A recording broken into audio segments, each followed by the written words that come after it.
Halo, selamat sore teman-teman CMB Niaga, rekan-rekan CMB Niaga dari Sinaf dan seluruh Indonesia yang menonton tampilan ini. Hari ini kita ketemu lagi di Epic Podcast. Kali ini topiknya menarik banget. Walaupun memang kesannya sangat sangat kaku gitu ya dan sangat serius. Tadi saya udah sempat ngobrol dengan narasumber, ternyata cakupannya tuh cukup luas dan ini sangat penting sekali diketahui sama teman-teman. Dan ini topiknya tentang anti-fraud yang epic. Nah, udah tahu dong epic kayak gimana? Nanti kita bakal bahas secara detail, teman-teman. Nah, lalu kita nggak cuman bicara tentang sebuah topik yang menarik juga, tapi di podcast ini ada kuisnya juga. Seru nih, teman-teman. Jadi teman-teman nanti bisa ikutan yang namanya sosialisasi anti-fraud melalui media internal dan media sosial. Ada peluncuran juga modul baru nih, teman-teman. Jangan sampai kelewatan dari LOG ya, Learning on Go, yang judulnya Whistleblowing. Ini baru nih teman-teman, jadi jangan sampai kelewatan. Sekarang saya nggak sendiri, saya ditemenin sama 3 orang luar biasa. Saya benar-benar ngerasa kecil banget nih di sini nih teman-teman. Di sebelah saya ini udah ada yang luar biasa banget. Mbak Mini ini ada di berbagai layar, jadi memang sudah terbiasa saya ngeliatnya gitu. Sangat membekas sekali. Dan ini sebenarnya obrolan yang santai ya. Betul. Nggak jadi santai buat saya karena di depan saya udah ada 2 direktur nih. Bapak-bapak ibu kita ini santai. Luar biasa sekali loh. Yang satu ya, yang laki-laki ini keren banget ya. Gayanya keren, terus juga jabatannya juga nggak kalah keren. Risk Management Director, Bapak Hengki Sulistyo. Selamat sore Pak. Sore Mas Ika. Dan juga ada Bu Paping. Panggilan kerennya nih ya. Tapi namanya adalah Francisca Oi di CCAL Director atau Compliance, Corporate Affairs, and Legal Director. Gitu. Jadi selamat sore Pak Hengki dan juga Bu Paping. Selamat sore Bapak Ibu. Oke. Sehat-sehat Bapak dan Ibu? Sehat-sehat. Alhamdulillah. Ini menarik sekali pembahasannya ya. Jadi kalau kita bicara EPIC nih Mbak Mini, EPIC itu singkatannya adalah Enabling Talent, Passion, Integrity and Accountability, terus juga Collaboration, dan juga satu lagi Customer Centric. Nah, integrity dan accountability ini yang menarik nih. Tadi bahkan sebelum saya kesini ini saya baca sebuah artikel yang bilang kalau orang punya integritas itu dia punya manfaat banyak banget. Betul. Secara spiritual, secara emosional juga, intelektual, bahkan ke fisik. Jadi orang-orang yang punya integritas itu adalah orang-orang yang sebetulnya dicari sama banyak perusahaan. Benar. Gitu. Sebenarnya di mana aja pasti dicari, namanya juga orang punya integritas ya Pak.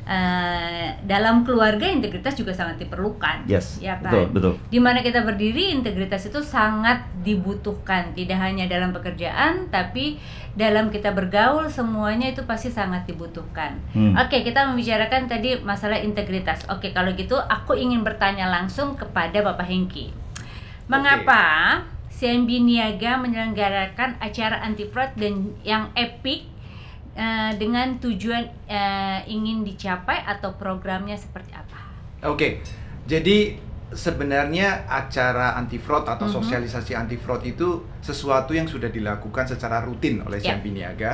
Kali ini kita menggunakan tema anti fraud ala epic karena seperti tadi yang disampaikan oleh Mas Edgar, masalah anti fraud ini kita mau membawakannya tidak hanya fokus terlalu serius integrity dan accountability, tetapi sebenarnya kita pingin juga mengajak, karena di dalam epic itu ada passion, ada collaboration, ada customer centricity, karena ujung-ujungnya kita itu sebagai bank ingin selalu menitik beratkan dan mengingatkan masalah integritas dan anti fraud ini agar kita juga menjaga kepercayaan nasabah terhadap bank kita. Jadi ada customer centricity-nya memang. Oke. Kalau integritas yang sendiri yang dimaksud itu seperti apa Pak? Atau contohnya seperti apa? Oke, integritas itu adalah yang utama adalah selalu berperilaku benar dan jujur. Benar dan jujur. Benar dan jujur. Dan di sini contoh yang melakukan yang benar atau do the right thing itu dalam kegiatan kita di dalam bank itu semua bagian banyak sekali hal-hal proses-proses yang harus kita lakukan dengan benar, dan kadang-kadang tidak hanya bergantung karena SOP-nya tetapi benar-benar secara individu, secara profesional ini yang harusnya benar dilakukan. Dan kalau jujur itu sangat penting karena kembali lagi tadi Mbak Mini sempat singgung juga bahwa masalah integritas ini tidak hanya diperbankan juga sebenarnya dimanapun keluarga, karena tadi juga ada Mas Erga sampaikan yang ada dampak juga ke moral dan juga fisik, karena dengan kita berlaku jujur itu kita lebih tenang dalam bekerja di bank. Betul. Karena saya ingat ya, mungkin kita semua juga zaman kita sama masih kecil dikasih pelajaran selalu sama orang tua kita, jangan berbohong, dan kalau sekali berbohong nanti kamu selalu berbohong terus. Betul. Untuk menutupi kebohongan sebelumnya. Dan itu membuat kita kan jadi nggak tenang kan. Betul. Jadi nggak bisa tidur, nggak tenang, terus juga bisa stres, sakit gitu. Jadi itu mengenai kita harus penting jujur dan juga melakukan yang benar tanpa diawasi pastinya. Tanpa diawasi, betul sekali. Jadi mengawasi diri sendiri ya Pak, tepatnya ya. Sama Tuhan ya. Betul. Ya, selanjutnya. Nah, kalau kita bicara tentang integritas itu kan tadi nggak perlu dilihat lah ya intinya. Nah, kalau misalnya saya nih bekerja di kantor terus saya melihat ada rekan kerja saya nggak jujur, itu apa yang harus saya lakukan? Oke. Banyak hal, tapi yang jelas di CIMB Niaga kita sudah mempunyai mungkin pertama dulu, kalau kita melihat hal itu, kita harus mengingatkan rekan kita kerja itu bahwa Anda melakukan sesuatu yang kurang benar. Kalau sampai bandel, bisa ngomong ke supervisor atau atasan. Kalau masih sampai bandel lagi, kita juga punya channel yang namanya whistle blowing channel. Whistle blowing channel, oke. Nah, aku mau tanya sama Bu Paping nih, kalau ada teman-teman yang nggak jujur dan curang gitu ya, sebenarnya bakal dikenakan hukuman tuh kedua belah pihak yang melaporkan dan dilaporkan, atau gimana sih Bu Paping? Pertama gini, tadi belum disebutkan juga gini, bahwa kalau ada yang berlaku tidak jujur, pertama kita bilang, nah ya ketahuan ya. Ketahuan ya. Kita harus ngingetin ya. Gitu. Kemudian kedua, memang kalau di kami CIMB Niaga itu speak up ya. Jadi supaya kita melakukan eskalasi pelaporan itu merupakan salah satu bagian dari anti fraud itu sendiri. Karena kalau kita diam, itu kita dianggap menjadi ikut serta. Di dalam, saya kan namanya legal ya, tadi kan CCL ya, jadi saya legal juga. Jadi saya harus refer terhadap suatu undang-undang. Jadi kalau di KUHP sendiri ya, di hukum pidana kita itu di pasal 55 dan pasal 56. Jadi kalau pasal 55 itu adalah pelaku. Jadi kalau memang yang melakukan ya, kemudian ataupun kalau menurut saya juga yang menyuruh melakukan, yaitu masuknya dalam pasal 55. Tapi dalam pasal 56 itu disebutkan gini, kalau ada yang membiarkan atau memberi kesempatan ya adanya suatu perbuatan kecurangan atau tidak jujur, dia tuh dianggap memberikan pertolongan ya. Jadi dia juga dianggap ya menjadi peserta gitu ya, dianggap ikut serta di dalam melakukan pelanggaran itu.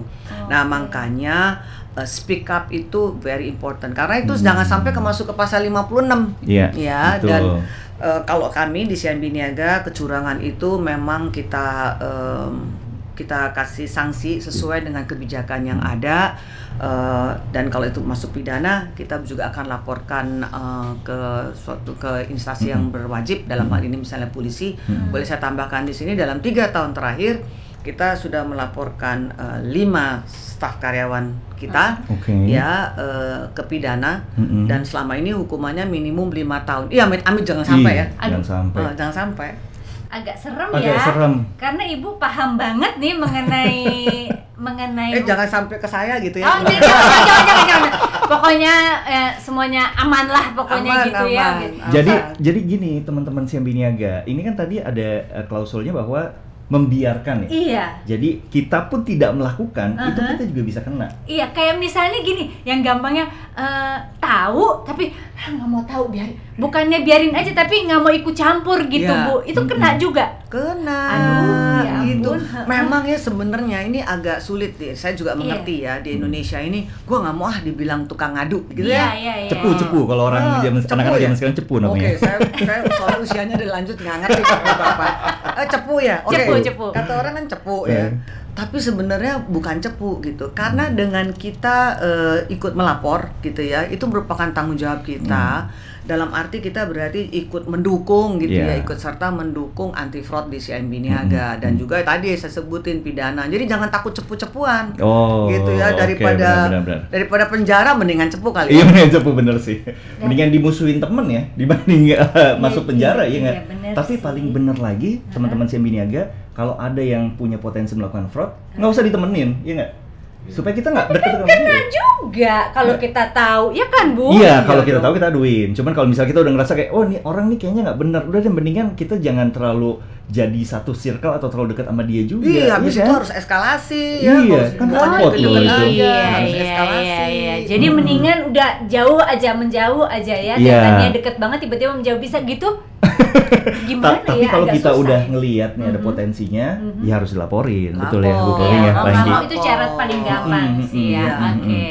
Balik lagi nih ke Pak Hengki, kalau misalnya tadi kan ada fraud adalah salah satu contoh tindakan yang tidak jujur. Ya. Menurut semua lah gitu, bukan hanya menurut Bapak. Yang dimaksud tuh seperti apa sih Pak fraudnya? Oke. Spesifik mungkin saya kutip dari POJK-nya untuk perbankan. Iya. Fraud itu merupakan tindakan yang secara sengaja dilakukan untuk rekayasa, mengelabui, menipu atau manipulasi bank, nasabah atau pihak lain, termasuk pemalsuan. Oh, Jadi fraud itu bukan hanya mencuri, Oh. jadi termasuk pemalsuan, palsu tanda tangan, mengelabui nasabah agar membeli produk bank gitu, itu termasuk fraud. fraud juga ya. Oke. Oke. Kalau dampaknya gimana nih Pak untuk nasabah? Oke, tentu saja kalau untuk nasabah tentu bisa merugikan secara finansial. Oke. Jadi misalnya ya dikelabuin oleh staf bank yang melakukan fraud, jadi kan otomatis uangnya bisa diambil atau investasinya ternyata rugi karena dikelabuin gitu. Jadi ya memang dampak finansial. Tentu saja juga dampak di banknya juga sangat besar. Selain dampak finansial juga karena otomatis dengan ada seperti itu nasabah bisa menuntut. Terus juga tidak hanya finansial juga, yang tidak kalah pentingnya juga reputasi. Oke. Terus juga regulator karena kan juga regulator kita OJK menyediakan wadah untuk customer protection ya, dan itu juga customer bisa komplain. Itu juga selain reputasi terhadap seluasnya juga secara regulator kita juga pasti akan terkena penalti atau apa gitu, jadi atau teguran gitu ya. Tapi yang paling penting lagi saya mau garis bawahi reputasi itu, karena bank itu kan bisnis kepercayaan. Benar. Jadi kalau ada apa-apa, kalau sekali udah ada yang bikin pasti susah ya Pak ya, menaikkan kepercayaan kembali. Oke Pak, ini cuman nanya dari yang maksudnya uang nasabah hilang itu apakah yang dimaksud tiba-tiba ada dan tiba-tiba tidak tiada, apa seperti itu atau gimana Pak? Bukan seperti itu sih, cuman kan kalau biasanya yang bisa terjadi di bank itu adalah kalau nasabah itu biasanya setelah berhubungan lama dengan seseorang, biasanya RM ya. Jadi kadang itu terlalu percaya dengan RM ya. Dan kalau RM yang tidak jujur atau yang punya godaan seperti itu bisa menyalahgunakan kepercayaan dari nasabah yang diberikan. Siap. Oke, nah aku mau balik ke Bu Paping nih. Tadi Pak Hengki cerita ya bahwa bentuk fraud ini ada banyak gitu ya. Berarti sebetulnya nggak cuma masalah uang ya? Iya. Bukan, tadi udah disebut ya sama Pak Hengki. Jadi misalnya pemalsuan atau lain-lain juga termasuk. Tapi saya sebenarnya ingin bercanda dikit. Kalau rambut palsu saya asli loh Bu Paping. Kalau rambut palsu Ibu kok bisa? Berarti Bu Paping nih ini nangkep pancingan saya nih. Dari podcast. Iya, saya jadi jangan lihat rambut saya asli loh ini. Oh, dia juga asli loh, rambutnya masih putih aja nggak dicat ya. Iya. Sosialisasikan anti fraud nggak boleh. Betul. Tapi emang kerenan begitu sih Pak. Iya. Pak Hengki ini luar biasa. Seriusnya nih, saya nanya sekarang beneran. Gue jadi forecast itu aja, gue juga menjadi kayak kamu nih ya, nanya. Kalau yang namanya joint visit, udah itu sebenarnya ternyata tidak dilakukan joint visit, tapi ngakunya ada joint visit, itu masuk nggak? Masuk, pemalsuan. Nah tuh, dari jauh. Pemalsuan terhadap bank, terhadap nasabah. Nah tuh, jadi tadi macam-macam yang namanya fraud itu macam-macam. Jadi pemalsuan termasuk dokumen internal pun juga dianggap sebagai fraud. Oke. Tadi saya dengar kan bahwa kita tuh punya sistem whistleblower ya, atau whistleblowing ini kan ya. Sebenarnya gimana sih mekanisme karyawan nih kalau memang ada melihat potensi kecurangan atau kecurangan sudah terjadi, untuk melaporkannya gimana Bu Papi? Kita itu ya sebenarnya menurut saya CIMB Niaga ini merupakan salah satu bank yang sangat-sangat baik dalam hal ini gitu. Dan mungkin salah satu juga bank awal yang melakukan yang namanya whistleblowing policy, di mana kita menggunakan pihak ketiga. Ya, dalam hal ini kita menggunakan Deloitte sih ya. Jadi kenapa kita menggunakan pihak ketiga itu juga sebenarnya untuk menjamin atau pihak yang melapor itu merasa secure gitu, merasa aman gitu ya. Nah, bagaimana caranya kita ngelapor? Dia laporannya dengan pihak ketiga ini dengan macam-macam sih. Bisa juga dengan yang namanya websitenya mereka, bisa pakai WhatsApp, ada nomor telepon, bisa juga pakai PO Box. Itu ada semuanya ada di kalau teman-teman mau baca, salah satunya adalah di policy kita, whistleblowing policy kita. Jadi ada misalnya juga pakai misalnya hotline gitu ya. Jadi ada banyak macam-macam caranya. Dan ini sangat dijaga sekali kerahasiaannya, gitu ya. Karena laporan itu masuknya ke pihak ketiga, gitu ya, nggak langsung ke kita. Meskipun tetap dibuka kesempatan bagi pihak pelapor, kalau ingin atau merasa aman, dia bisa melapor ke atasannya langsung, ataupun juga ke higher authority, itu bisa juga. Bahkan kadang-kadang nih, saya sering juga terima gitu ya, yang langsung ke saya, emailnya gitu ya, ke saya. Jadi kalau kita CIMB Niaga terbuka sih gitu ya, kepada siapapun juga. Jadi kalau saya sebagai pihak yang melaporkan, data-data saya juga aman gitu, dilindungi ya? Bisa. Nah itu begini gitu ya, di kita ada kenal tiga macam bagaimana si pelapor itu. Jadi ada satu yang namanya kayak full disclosure.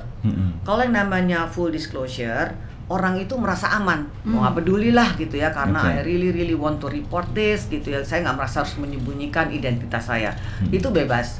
Tetapi ada orang yang cuma merasa partial disclosure, saya nggak mau kasih tahu misalnya saya itu siapa, tapi saya mungkin kasih tahu misalnya nomor telepon saya.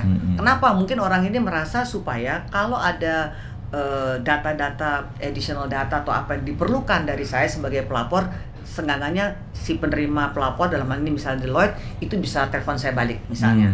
Ya itu namanya partial disclosure. Tapi ada juga yang namanya anonymous. Nggak pakai nama, nggak pakai telepon tetangga kali ya yang dipakai ya. Jadi supaya nggak ketahuan itu siapa. Jadi ada anonymous. Nah, itu memang kewajiban dari bank itu adalah untuk merahasiakan si pelapor. Kenapa kita perlu merahasiakan pelapor? Supaya pelapor itu merasa aman. Jangan sampai kalau misalnya saya ngadu gitu ya, nanti jangan-jangan saya nggak dipromot, kan ada hubungannya misalnya dengan atasan, jangan-jangan nggak naik gaji gitu ya, jangan-jangan dipindah gitu ya kemana gitu ya. Nah itu kita protect, jangan sampai itu terjadi, makanya kita memperbolehkan si pelapor untuk anonymous juga. Kadang kalau kayak gitu-gitu tuh suka jadi ketakutan sendiri nggak sih, ya kan? Betul. Karena mungkin ya sebenarnya maksudnya baik, tapi akhirnya jadi tidak baik. Benar. Gitu kan? Dimusuhin gitu ya. Dimusuh ya. Kalau mungkin kalau dimusuhin aja nggak apa-apa gitu, tiba-tiba juga akhirnya dia dikeluarkan atau apa gitu kan, berpengaruh ke karir ya. Iya, berpengaruh pada dia sendiri kan, juga akhirnya jadi ketakutan juga ya. Iya, makanya itu kita protect banget, jangan sampai hal itu terjadi. Ya. Terus terang aja pada waktu kita membuat kebijakan di mana memperbolehkan anonymous, sebelum tahun 2016 memang kayaknya CIMB Niaga pada waktu itu punya kebijakan yang harus tidak boleh anonymous ya. Tapi sejak kebijakan yang itu dirubah, maka diperbolehkan anonymous. Nah di situ kita melihat makin banyaknya kita menerima yang nama laporan-laporan ini, karena orang mulai comfortable sejak terjadi itu. Beda. Kalau menurut Pak Hengki yang boleh melapor tuh siapa aja kira-kira Pak? Apakah sampai ke misalnya sampai ke tukang sapu juga boleh, tiba-tiba mungkin dia melihat atau apa, kan kita nggak pernah tahu. Benar. Gitu. Tepat sekali ya Mbak Mini. Jadi kita benar-benar membuka dan terbuka melihat whistleblowing ini secara positif. Jadi itu dibuka tidak hanya untuk CIMB Niaga staff, termasuk bahkan ya contoh agak bercandanya Bu, tapi termasuk tukang sapu, customer kita, vendor. Jadi begitu melihat atau sesuatu yang kurang pas dan channel yang pasnya adalah whistleblowing, itu kita dengan secara positif dan terbuka untuk silakan melakukan whistleblowing itu. Oke. Tapi siapapun yang melapor tetap akan di keep ya Pak ya? Iya. Akan maksudnya mereka akan merasa safe lah. Betul, karena kita yang tadi Bu Paping sampaikan, kita menggunakan third party dan third party-nya yang sangat kredibel gitu ya, jadi untuk menjaga kerahasiaannya juga. Oke, gimana kalau misalnya ada atasan atau misalnya teman saya yang melarang bahkan mengintimidasi, ada tuh, gimana tuh?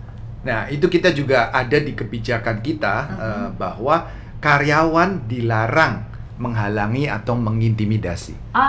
Iya, itu termasuk juga melanggar kebijakan, berarti melanggar kebijakan bank kalau sampai melarang atau mengintimidasi stafnya atau temannya untuk melakukan whistleblowing. Menambah mau boleh silakan.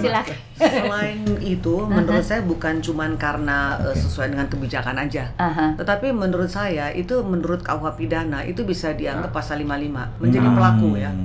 Bisa menjadi pelaku, bukan tadi kalau pasal 56 turut serta. Tapi kalau dia mengintimidasi, saya bisa arahkan itu menjadi pelaku.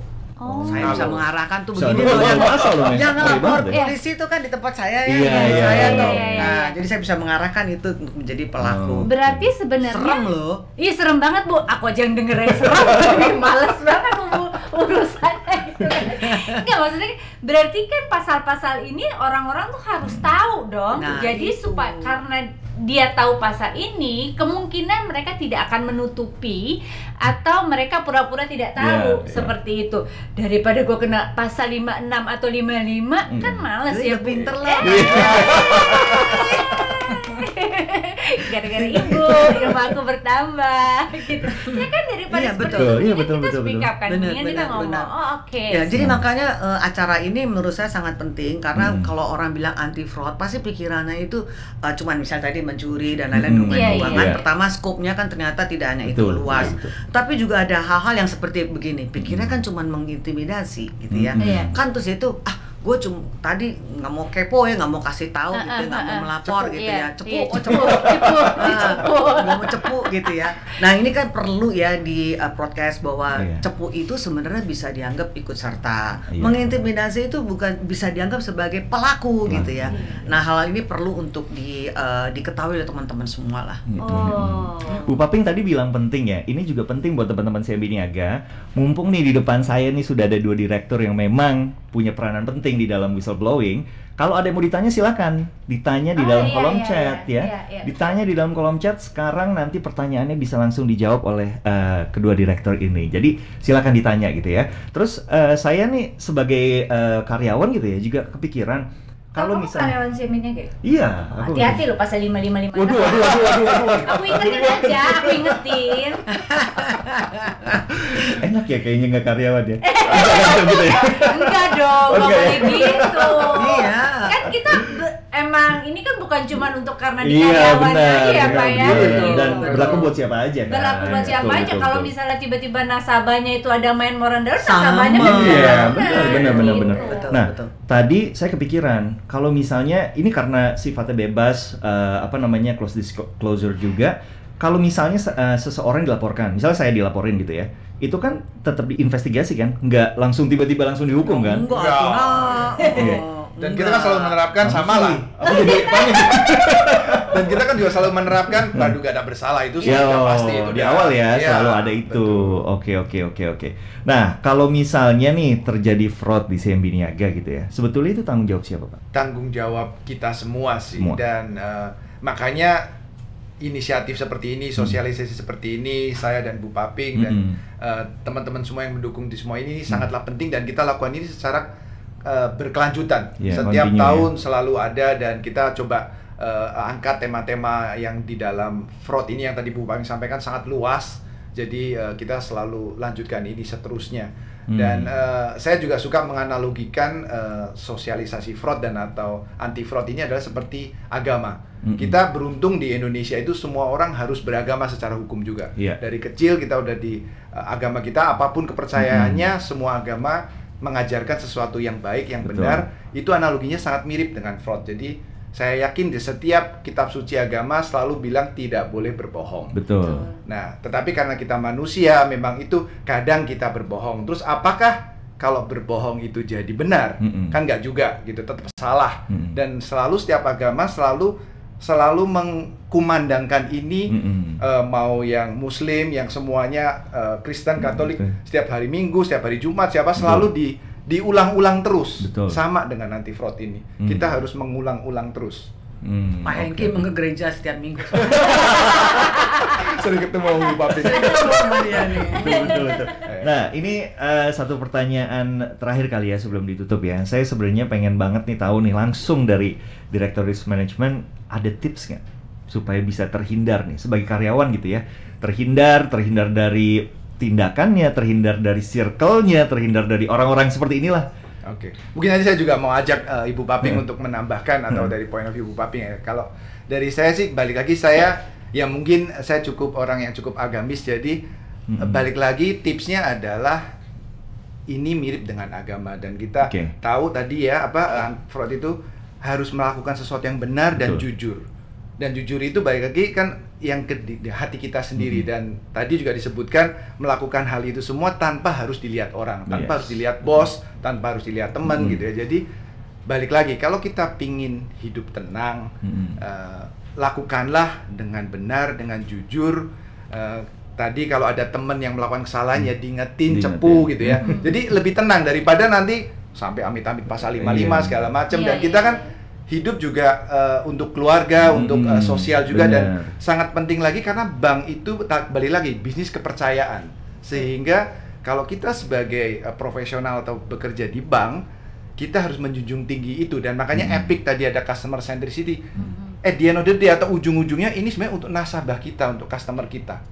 Jadi itu yang mungkin kalau tip dari saya agar kita selalu ingat untuk jangan tergoda. Jadi selalu kembalikan kepada diri sendiri ya. Ingat dalam jangka panjang yang namanya tindakan fraud ini tuh kadang-kadang cuma godaan dan nggak worth it gitu ya.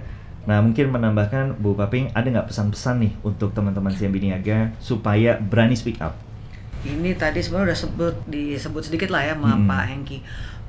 Saya cuma kalau kita ngomong tips ya, gini, kita harus ingat ya bahwa kita ini semuanya adalah ya, itu adalah merupakan bagian dari keluarga, dari organisasi CIMB Niaga ini sendiri gitu. Dan impactnya terhadap suatu fraud, speak up itu merupakan bagian dari fraud lah ya bagi saya. Jadi kalau saya ngomong fraud itu termasuk not doing speak up, jadi itu. Nah, bahwa impactnya kalau kita melakukan fraud ya, itu bukan impactnya hanya kepada CIMB Niaga aja, tapi impactnya juga kepada customer kita ya, kepada business partner kita, terus udah gitu juga kepada staff ya, dan lain-lain. Dan itu kerugiannya bukan cuma kerugian uang aja ya, tapi adalah kerugiannya dengan trust dan reputasi. CIMB Niaga itu kan bank ya, dasarnya adalah trust atau kepercayaan dari nasabah. Kalau sampai nasabah udah tidak percaya sama bank, reputasi kita terganggu. Kalau bank itu cepet banget ya, langsung ras lah, langsung uangnya dipindah kemana-mana gitu ya. Ya apa ya, kita mau sampai demikian. Jadi sekarang dengan sosial media itu langsung gitu ya ras. Nah, kita kan nggak mau gitu. Dan kemudian juga ada masalah regulatory. Jadi regulator kita, aduh habis deh kita ya. Belum lagi masalah legal ya, litigasi yang kita hadapi. Dan satu lagi yang penting sekali menurut saya juga adalah mempengaruhi moral dari staf kita sendiri. Kebayang nggak misalnya saat kita bekerja di suatu perusahaan yang dikenal dengan banyak fraudnya, kan kita juga nggak nyaman ya, gitu ya. Jadi juga ini sebenarnya kita juga untuk protect supaya teman-teman, supaya moral di teman-teman kita ya, di keluarga CIMB Niaga ini juga jangan sampai terganggu dengan banyaknya fraud. Jadi kalau saya boleh kata tips atau pesan gitu kepada teman-teman, marilah kita bersama-sama united ya, as a one family gitu ya, untuk kita menjaga CIMB Niaga di mana tempat kita bekerja, mencari nafkah ya, itu menjadi satu perusahaan yang terpercaya dan perusahaan yang dikenal dengan integriti yang tinggi. Betul. Karena kesehatan perusahaan juga tergantung dari kesatuan dari karyawannya semua gitu ya. Betul. Gitu. Nah, tadi udah diajakin nih teman-teman CIMB Niaga untuk berani speak up, tapi udah juga ada yang speak up nih di kolom pertanyaan. Kita mau lihat siapa aja yang udah bertanya.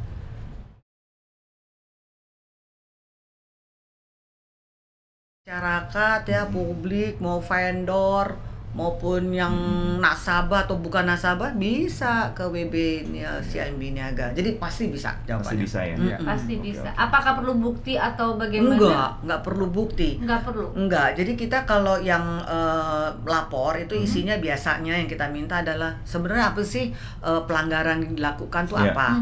Tempatnya kurang lebih di mana? Waktu, tempat tuh lokasi ya. Kita bisa aja ngomong misalnya kayaknya di bagian di cabang mana gitu ya. Jadi lokasi di mana, tempatnya tuh di tempat di mana, kira-kira kapan kejadiannya, gitu ya. Terus kira-kira kalau kayak begini ada kerugian financial atau enggak? Kalau enggak ada ya nggak apa-apa, bisa aja kan mungkin hanya kerugian reputasi, ya nggak. Ada apa enggak? Kemudian juga ini pernah dilapor apa belum? Bisa aja kita bilang nggak tahu udah pernah dilapor atau nggak, tapi hal-hal itu yang sebenarnya kita minta tanpa menyebutkan nama, tanpa memberikan bukti, itu udah cukup. Dan mungkin untuk menambahkan, jadi tadi yang pihak eksternal atau pihak ketiga yang kredibel itu yang kita gunakan itu, jadi sudah kita kasih kriteria-kriterianya bagaimana memilah-milah ini atau memastikan atau mengkotakkan pertanyaan ini tetap dengan menjaga confidentiality-nya. Dan juga dari pihak bank kita juga ada dedicated team anti fraud unit yang untuk menindaklanjutin dari laporan dari whistleblowing itu. Nah, tentu semuanya tetap dengan praduga tak bersalah tadi. Oke. Ntar tiba-tiba bilang, oh iya boleh gitu. Oke, ntar aku mulai dulu gitu. Kalau saya sih nggak mau tuh. Oh, ibu nggak mau? Jadi kalau misalnya dia udah kena hukuman, ya udah bersih gitu ya. Ini kita nggak pernah ngomongin sih ya, dia nggak pernah diomongin. Tetapi kalau di situ ada voting, misalnya ada voting, mau terima lagi apa nggak? Pasti saya bilang saya tidak mau terima. Kalau saya ya. Dengan alasan? Dengan alasan gini, perbuatan pidana gitu ya, yang saya gini, pertama reputasi. Kalau seseorang itu sudah pernah ya, ini kita ngomong pidana loh ya, bukan soal masalah politik. Kalau politik itu kan cuma karena berbeda pendapat, saya nggak anggap itu salah walaupun dia pernah masuk penjara karena politik yang beda. Tetapi kalau soal fraud gitu ya, penipuan, itu saya sebagai bank, saya khawatir sekali dengan masalah reputation. Orang ini pernah dipekerjakan, walaupun sudah keluar penjara dan sudah bersih, tetapi orang ini pernah kecap menjadi suatu fraudster. Saya terus terang aja sebagai bank nggak mau tuh menjelasin setiap kali gini, oh enggak, orang ini udah menjalani hukuman 7 tahun, ini saya nggak merasa berkepentingan untuk melakukan penjelasan itu. Masih banyak sekali di Indonesia ini staff atau calon staff yang mempunyai reputasi baik, yang mempunyai kemampuan yang baik. Kenapa saya milih dia, gitu ya? Itu sih kalau saya. Jadi lebih galak. Oh, lebih galak. Jadi itu hanya bisa terjadi di film Hollywood gitu. Di film CIMB Niaga nggak ada. Tidak. Apalagi di kedai mini nggak ada. Pecat langsung, udah nggak usah ya. Gitu. Jadi untuk jadi jagoan nggak perlu jadi penjahat dulu. Oke. Jadi emang nggak perlu ada polling, Bu, karena emang jawabannya emang nggak ada yang setuju. Ada pertanyaan lagi mungkin yang sudah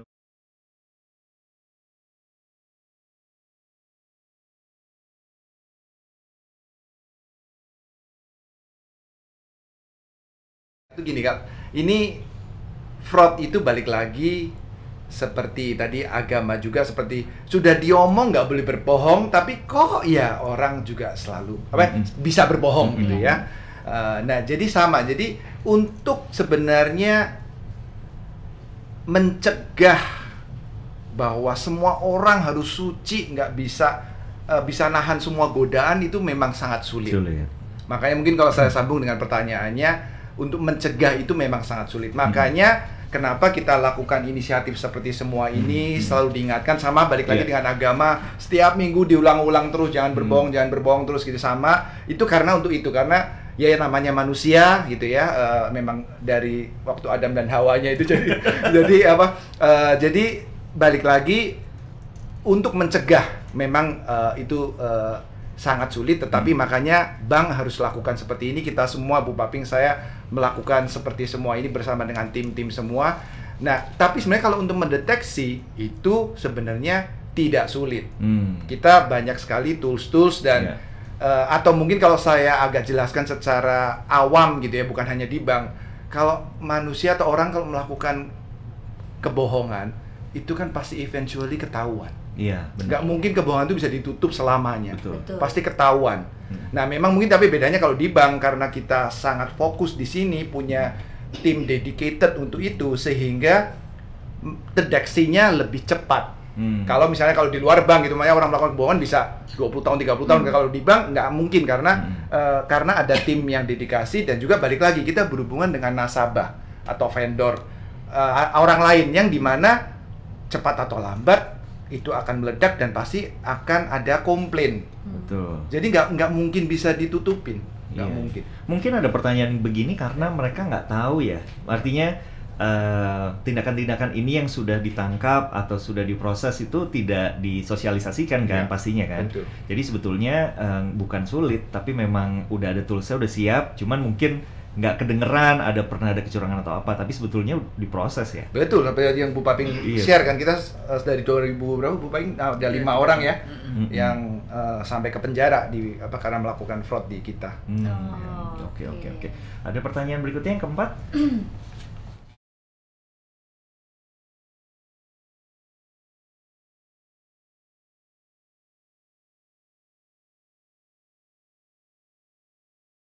Hanya untuk seluruh bank wide begini, tapi juga per direktorat bahkan per unit. Jadi bahkan makanya di acara kita yang khusus ini, bank juga investasi untuk melakukan sosialisasi di kota-kota yang lebih kecil. Yang kali ini kan ada yang di Madiun, Bogor, terus ada beberapa lagi Cirebon ya, kota-kota lebih kecil, karena sebelumnya misalnya kita melakukannya di kota besar gitu ya, Semarang, Surabaya, dan tentu saja Jakarta. Sekarang kita juga lakukan di kota kecil karena kita ingin menjangkau sebanyak mungkin ke seluruh staf kita yang ada 11.000 ini. 11.000 banyak ya Pak, dan itu semuanya harus tahu dan paham. Betul. Pastinya. Makanya ada LOG. Betul. Makanya juga ada LOG, tepat sekali. Jadi bentuk sosialisasinya tidak hanya didatengin, bikin podcast kayak gini gitu ya, tapi mereka juga bisa belajar. Apalagi anak-anak muda sekarang kan lebih seneng lihat handphone kan. Betul. Pokoknya kalau karyawan Siambi Niaga sama Mini, kalau handphonenya baru, bukan WhatsApp yang pertama kali diinstal, LOG. Oh gitu? Iya. Oke, kita lanjut. Karena itu adalah tools wajib di Siambi Niaga. Wajib ya. Harus punya. Wajib ada. Wajib ada. Karena kalau semuanya. karena kita ketahuan kalau kita belum belajar dari aplikasi tersebut. Oh gitu. Iya. Dikejar-kejar terus. Mandatory belum selesai gitu kan ya. Oke, ada pertanyaan kelima nih. Oke, pertanyaan kelima datang dari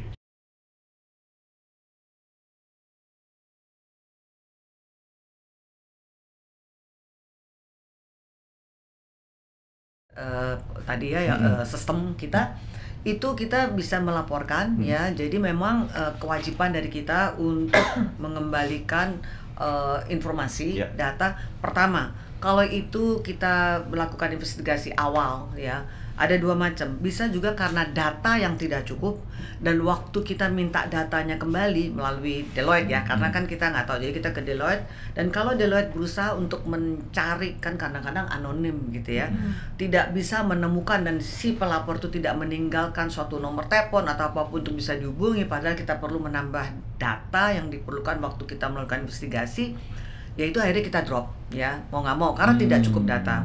Tetapi kalau memang data yang kita peroleh itu adalah cukup dan atau masuk di dalam scope yang memang kita bisa harus investigasi tadi ya, maksudnya scope mengenai fraud itu, kemudian atau dan juga kita bisa menghubungi, artinya Deloitte itu mempunyai nomor telepon atau apa yang bisa dihubungi dan bisa minta tambahan data, maka kita akan lakukan investigasi. Nah, investigasi yang tadi kita drop karena data tidak kurang dan lain-lain, itu biasanya kita berikan, bukan kita biasa, wajib kita laporkan kepada Deloitte bahwa itu kita drop dengan alasan misalnya data kurang dan tidak bisa dapat tambahan atau di luar scope. Ya, di luar scope itu bisa kita kita harus laporkan. kedua mengenai sampai di mana gitu statusnya. Statusnya itu juga kita laporkan. Jadi kita ada SLE-nya ya, sampai berapa lama kita harus laporin, di mana perkembangannya dan lain-lain. Jadi kalau itu investigasi sedang kita lakukan, kita bilang investigasi sudah kita terima dan ini kita sedang lakukan investigasi lebih lanjut. Jadi ada laporan statusnya. Makanya kita menggunakan pihak ketiga itu. Iya. Ya, jadi bisa dimonitor. Dan pelaporannya mungkin spesifik untuk kalau pertanyaan Mas Michael ini, itu pelaporannya setiap bulan ke dua direktur, saya dan Bu Paping, itu selalu ada setiap bulan. Ya, kita lihat statusnya juga. Sampai tadi saya ngomong ya, bukannya cuma fraud aja loh ya. Ada masalah SARA, diskriminasi pun termasuk whistleblowing itu tidak yang hanya bisa tentang intimidasi belum tentu hubungannya misalnya dengan fraud gitu ya, bisa aja intimidasi hal-hal lain gitu ya, terus begitu mengenai SARA, mengenai diskriminasi gitu ya, terus itu semua masuk. Pokoknya tukang membuat sapu dibentak gitu. Gitu. Yang membuat lingkungan kerja tidak sehat intinya bisa dilaporkan ya. Pokoknya ketidaknyamanan dalam bentuk apapun bisa diadukan. Betul. Oke, menarik. Ada pertanyaan lagi? Masih ada.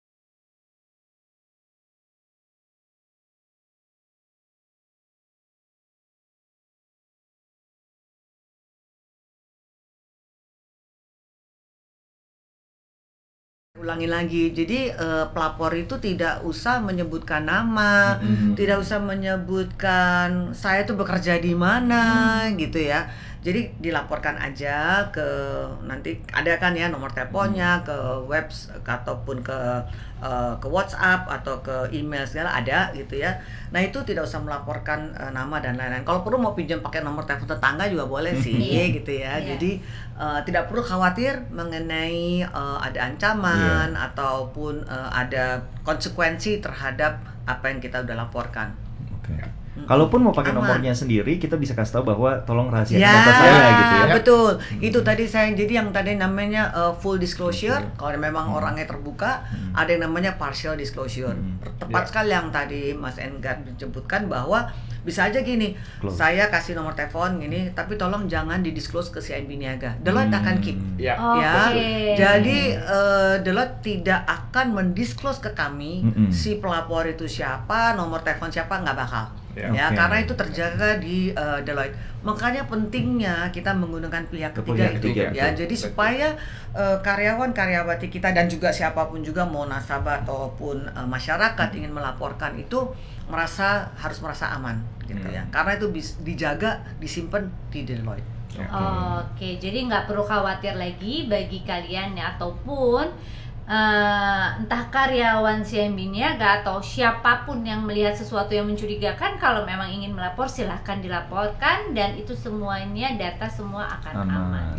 Dan juga kalau sampai ya, karena itu sebenarnya udah ada di kebijakan, kalau sampai kita nih CIMB Niaga ya memaksa si Deloitte, tolong dong kasih tahu, please kasih tahu namanya siapa sih gitu ya, di daerah mana sih gitu ya, itu berarti kita udah menyalahi kebijakan kita sendiri. Dan gitu Deloitte berhak untuk tidak menyebutkan. Berhak banget. Dan itu mulai bisa menjadi another whistleblower policy, whistleblowing ya kan, karena kita mengintimidasi Deloitte atau siapapun juga untuk memberikan informasi yang seharusnya tidak boleh.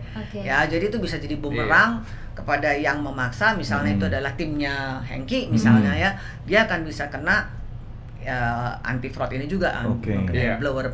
Makanya third party yang kredibel seperti Deloitte itu sangat penting, karena third party yang kita pakai bukan yang abal-abal gitu ya. Betul. Dan dilakukan oleh pihak ketiga supaya netral juga dan memastikan bahwa memang pihak CIMB Niaga juga menjalankan tugasnya gitu ya. Jadi jangan khawatir deh kalau jadi cepu. Nggak perlu khawatir untuk jadi Tidak cepu. perlu khawatir. Semuanya aman, tersimpan. Asal jangan lari ke cepu. Ada kan yang kota cepu ya? Aku happy deh Mbak Mimi. Aku ngajarin direktur kata cepu ya. Jadi tahu kita. Kita belajar cepu. Jadi ntar lagi Ibu, Pak Hengki sama Ibu udah ngomongnya masalah cepu. Kita berdua nanti ngomong cepu ya. Berarti anak-anak segini, kok tahu ya? Ada cemilan apa sih di cepu? Beli di Cirebon ya? Oke. Nah, ada pertanyaan ketujuh nih. Oke.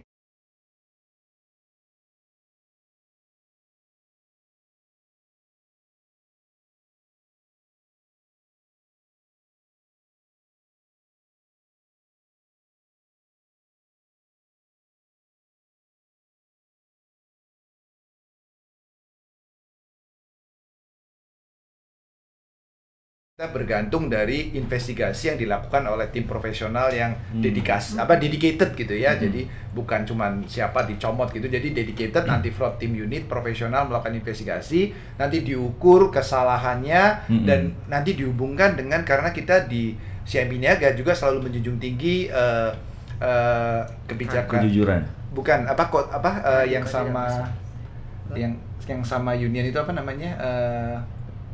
Kerja sama apa? PKB yang jadi di situ di mana sudah ada ditulis jelas kalau penjabaran kesalahannya seperti ini itu misalnya SP1, kesalahannya seperti ini SP2, kesalahannya seperti ini SP3, kesalahan seperti ini PHK. Jadi aturan itunya juga jelas. Jadi pada saat nanti dari hasil investigasi tim anti fraud, tadi contoh yang tadi itu dia kesalahannya di mana, di SP1K, di SP2K, di SP3K atau bahkan PHK. Karena tergantung dari dampaknya dan besarnya, beratnya yang dilakukan manipulasi itu. Ya. Tapi yang jelas itu fraud.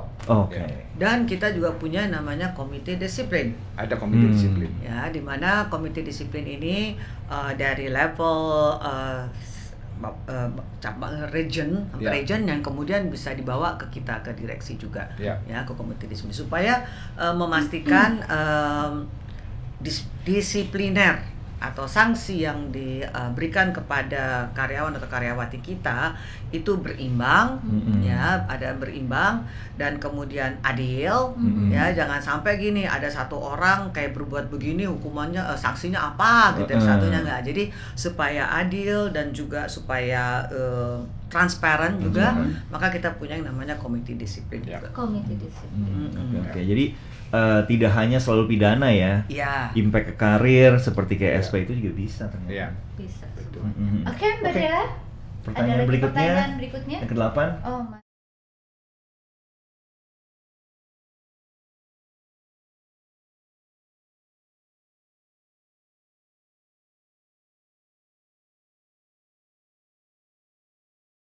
masa kita ngajarin nasabah, kamu jangan kamu jangan bohongin CIMB Niaga ya, gitu ya, kamu jangan mencuri uang CIMB Niaga, nggak begitu sih. Tapi justru kita memberikan peringatan atau mensosialisasikan kepada nasabah kita, hati-hati terhadap fraud gitu ya. Karena misalnya gitu ya, jangan memberikan password kepada pihak lain, jangan simpanlah password Anda di tempat yang aman. CIMB Niaga tidak pernah misalnya menelpon untuk meminta data. Ya, jadi hubungi, kalau misalnya mengenai data hubungi ini gitu, yang dimana adalah memang benar-benar adalah CIMB Niaga. Ya, seperti hal itu. Jadi kita memberi semacam sosialisasi, mengingatkan kepada nasabah kita berhati-hati terhadap adanya fraud, gitu ya. Tapi bukannya kita ngajarin nama nasabah, ayo jangan fraud gitu. Tapi hati-hati if you can gitu. Jadi komunikasi juga dilakukan melalui media publik ya pastinya ya. Kita lakukan macam-macam, bisa dari WhatsApp ya, kemudian kita kalau misalnya buka nih klik ya, misalnya kemudian juga tampil di situ, bisa di ATM dan lain-lain. Betul sekali. Di semua channel. Dan itu merupakan tanggung jawab dari kami dari bank untuk selalu mengingatkan kepada nasabah kita bahwa berhati-hati terhadap adanya fraud. Belum lagi yang kemudian telepon yang ngakunya CIMB Niaga, yang mau jualan mau jualan itu gitu ya. Tolong berikan nomor telepon, dan semuanya kita harus berhati-hati. Benar. Contoh yang lain lagi yang mungkin lebih spesifik itu, jadi kita juga sering mengedukasi nasabah bahwa kalau ada staf CIMB Niaga yang menawarkan investasi yang tidak ada bukti resminya dari bank CIMB Niaga, jangan diterima atau juga bisa melaporkan whistleblowing segala macam. Ya, jadi kita juga edukasi nasabah juga termasuk seperti itu. Iya, sebenarnya kalau aku pribadi juga jadi takut ya ngangkat telepon dari nomor, maksudnya yang tidak. Tapi kalau saya telepon nggak takut dong, Mbak. Kan ada, kan di save nomor ibu. Aku bahaya berarti nomorku belum di save. Jangan ngangkat ya kalau Pak Engki telepon. Sampai Pak Engki WhatsApp aku dulu, baru aku. Iya, sampai akhirnya gitu. Kalau misalnya penting banget pasti dia akan WhatsApp dong gitu kan. Kalau misalnya enggak, berarti pasti hanya telepon biasa. Karena emang sebenarnya telepon-telepon itu kita mau terima mau kita bilang, aduh mohon maaf saya sibuk, sementara ini kerjaannya dia juga, tapi juga takut penipuan karena kan banyak banget caranya gitu kan. Cara itu kayaknya mudah untuk dibikin setiap harinya gitu. Iya, betul. Jadi kadang-kadang juga kita tuh, apakah kalau untuk niaga hanya mempunyai satu nomor telepon atau banyak nomor telepon yang selalu menghubungi nasabah tuh gimana Pak? Kita sih ada satu nomor yang hotline-nya ya itu ada. Cuman kalau yang menghubungin kan kadang-kadang RM-nya langsung. Tapi Mbak Mini kalau bicara tentang yang data tadi, dari nomor manapun dari CMB Niaga tuh nggak pernah tanya data. Jadi mau RM-nya, mau customer service gitu ya, ngaku dari manapun, kalau dari CMB Niaga tuh udah pasti nggak akan minta data. Jadi kalau dia menelpon dengan sengaja nanya data, itu udah pasti bukan dari CMB Niaga. Oke. Penting yang harus diketahui, mungkin bukan hanya orang karyawan niaga aja nonton acara ini. Berarti kalau sudah masalah data, teleponnya tutup aja, nggak apa-apa. Jangan, nggak usah pikirin dia marah atau nggak, tutup aja. Ya kan kadang-kadang suka gitu. Iya benar. Ibu udah. Iya, kadang-kadang suka gitu nanya nama orang tua, gitu kan, tanggal lahir, gitu. Emang mau ngasih kado, langsung jawab gitu. Iya, benar. Oh iya benar juga Bapak. Gitu ya? Iya benar, oke. Nah ini pertanyaan terakhir nih.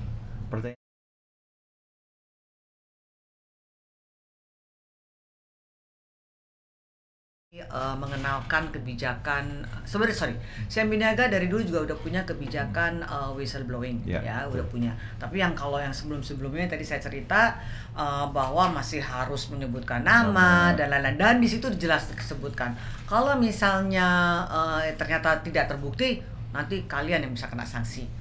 Tapi karena kayak begitu ketakutan sehingga tidak ada laporan atau laporan yang masuk sedikit sekali. Nah sekarang kan memang tidak disanksi, walaupun di dalam kebijakan whistleblowing kita menyebutkan jangan memberikan suatu pelaporan yang sifatnya fitnah gitu ya, atau karena sentimen gitu ya. Nggak suka ya? Nggak suka gitu. Aku nggak suka sama Pak Hengki gitu ya. Sebelin gitu ya. Difitnah aja gitu. Nyebelin gitu ya. Jangan sampai begitu. Gitu. Memang di dalam kebijakan kita sebut begitu. Tetapi saat ini tidak kita kenakan sanksi ya. Jadi hanya dibikin repot gitu ya, seolah-olah kita harus melakukan investigasi, ternyata itu bentuknya adalah fitnah dan lain-lain. Bukan tidak pernah terjadi ya. Jadi sampai sekarang pun kita masih menerima pengaduan-pengaduan atau pelaporan yang bentuknya hanya mungkin nggak suka, galak gitu ya, atau ada yang miskin orangnya suaranya kenceng, dibilang katanya galak gitu ya, atau intimidasi. Hal-hal itu tentunya kita lakukan investigasi lebih lanjut, dan investigasi yang kita lakukan pastinya kita juga ngecek ke sekelilingnya ya, apakah benar orang ini hanya karena suaranya keras atau memang tidak sopan atau kasar. Itu semua kita lakukan investigasi sih lebih lanjut. Gitu. Oke. Jadi saya mau mengulang apa tadi prinsipnya waktu ditindaklanjutin itu selalu praduga tak bersalah itu. Jadi dalam memproses praduga tak bersalah dulu yang didahulukan gitu ya. Tanpa harus langsung ini udah pasti salah gitu kan. Bukan berarti ujuk-ujuk dapat sebuah kabar langsung aja gitu, tapi emang harus dicek dulu ya. Betul. Tapi follow up-nya juga di track. Jadi untuk mengimbangi itu follow up-nya di track terus, jangan sampai juga ini kelamaan gitu kan. Betul. Jadi menarik banget nih memang. Kalau tadi saya menarik sekali ada artikel yang saya baca tadi, saya mau ulangin lagi. Jadi orang yang punya integriti itu pertama secara intelektualnya akan lebih baik juga dibanding yang tidak berintegritas, karena dia bisa memilih ilmu yang tepat untuk dirinya dia sendiri gitu. Terus yang kedua secara emosional. Jadi ternyata orang yang punya integritas itu yang tidak suka melakukan fraud itu ya, mereka tuh hidupnya lebih tenang. Iya kan? Hidupnya lebih tenang. Terus secara sosial mereka akan punya kemampuan bersosialisasi lebih baik. Dan teman-teman juga lebih cenderung kayak nyaman gitu sama dia karena merasa aman kan. Yang terakhir nih yang agak unik nih, penampilan fisik. Gitu ya. Jadi ada penelitiannya bilang orang berintegritas itu bisa hidup lebih sehat. Nah, kelihatan nggak dari muka saya? Waduh.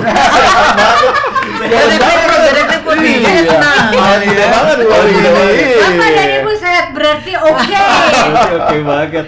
Karena katanya mereka tidurnya lebih tenang. Gitu. Iya, pulang ke rumah nggak pusing dengan pekerjaan dan rasa bersalah, mereka di rumah bisa tidur dengan tenang. Gitu. Iya. Itu kira-kira dalam pergaulan kita ada berapa orang yang seperti itu ya? Banyak. Kalau di CMB Niaga banyak pasti. Iya, semuanya begitu ya, mestinya praduga tak bersalah. Praduga tak bersalah. Karena masuknya nggak cuma dilihat dari hard skill-nya juga dan soft skill, tapi juga ada psikotes dan lain-lain kan. Itu pastinya banyak. Gak segampang itu juga ya Pak masuk ke CMB Niaga ya. Banyak loh ilmunya untuk aku hari ini. Pastinya. Pasal 55 dan Pasal 55 dan 56, tolong diingat. 55 dan 56. Kita cepu. Oke.